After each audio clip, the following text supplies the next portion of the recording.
Picture this: the Nevada desert, midnight. The heat is still rising off the tarmac of the most secretive Air Force base in the world.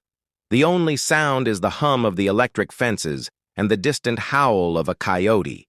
Inside, Hangar 7 sits the MH-60 Blackhawk, a multi-million-dollar masterpiece of engineering. The security cameras are scanning, the motion sensors are live, but in the shadows, a man is moving. He doesn't trigger the alarms. He knows the blind spots. He's wearing a tattered, oil-stained jumpsuit with a faded name tag that reads, Old Joe. For 15 years, Joe has been the guy who empties the trash and mops the oil spills. Nobody knows where he came from. He showed up one day in 2005 with a scar on his temple and no memory of his past. The base took him in out of pity, giving him a broom instead of a badge. But tonight, Joe isn't mopping. He's standing by the Blackhawk, his weathered hand trembling as he touches the fuselage. He whispers to the machine, "You're running rich on the third cylinder, girl. Your intake is choked." The next morning, the sun hits the desert like a hammer. This is where our story truly begins. Enter Colonel Maverick Steele. The name fits the man. Steele was a hotshot, a top-tier pilot who thought he was God's gift to the Air Force. He was the kind of guy who wore his aviators even inside the briefing room. He walks up to his bird, ready for a high-stakes drill. But then he sees old Joe.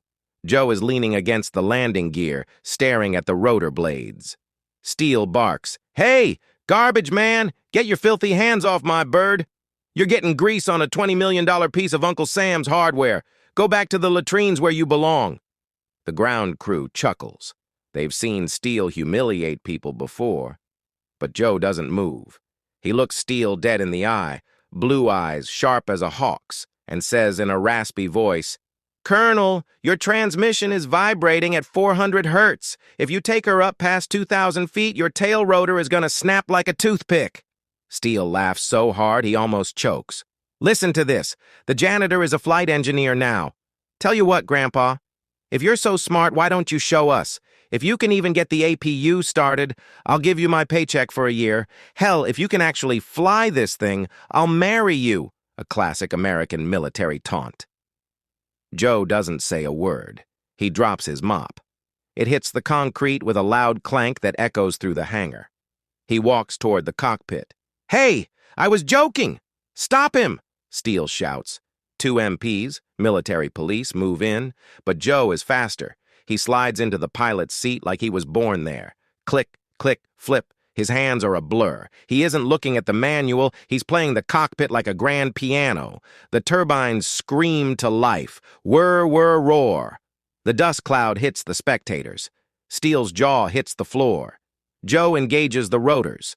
The Blackhawk doesn't just lift, it leaps. He performs a J-turn just 50 feet off the ground. He pulls a hammerhead stall, a move that makes even the best pilots vomit. The control tower is screaming over the radio. "Unidentified pilot, identify yourself or we will engage air defense." But Joe isn't listening. He's home. He's back in the sky. He pushes the bird to the limit, doing barrel rolls that should be impossible for a helicopter. For 10 minutes, the desert sky belongs to a man who 5 minutes ago was scrubbing toilets. When the Blackhawk finally touches down, Joe steps out. He's not shaking. He's calm. He walks up to Colonel Steele, who is standing there trembling, his pistol drawn but shaking in his hand. "Who are you? CIA? Spetsnaz? Tell me!" Steele screams. Joe reaches into a hidden pocket in his old jumpsuit. He pulls out a weathered silver dog tag. He tosses it to Steele. Steele reads it out loud, his voice cracking. "Major General Robert Ghost Miller, United States Air Force, Medal of Honor recipient." The silence that followed was deafening.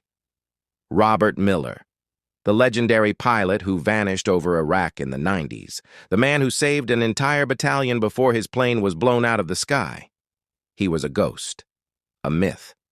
He had survived the crash, but the trauma wiped his mind.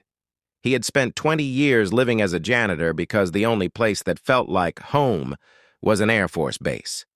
The smell of jet fuel was the only thing that kept his soul alive. Colonel Steele didn't marry him, but he did something better. He took off his silver wings from his own uniform and pinned them on Joe's dirty jumpsuit. He stood at attention and gave the crispest salute the Nevada desert had ever seen. "Welcome back, General," Steele whispered. That day, the janitor's closet was emptied and a hero's suite was opened. Because in the U.S. Air Force, they have a saying, "Aim high." And old Joe? He had been aiming high even when his hands were holding a broom. Never judge a man by his cover, because underneath that grease-stained shirt might be the heart of a lion.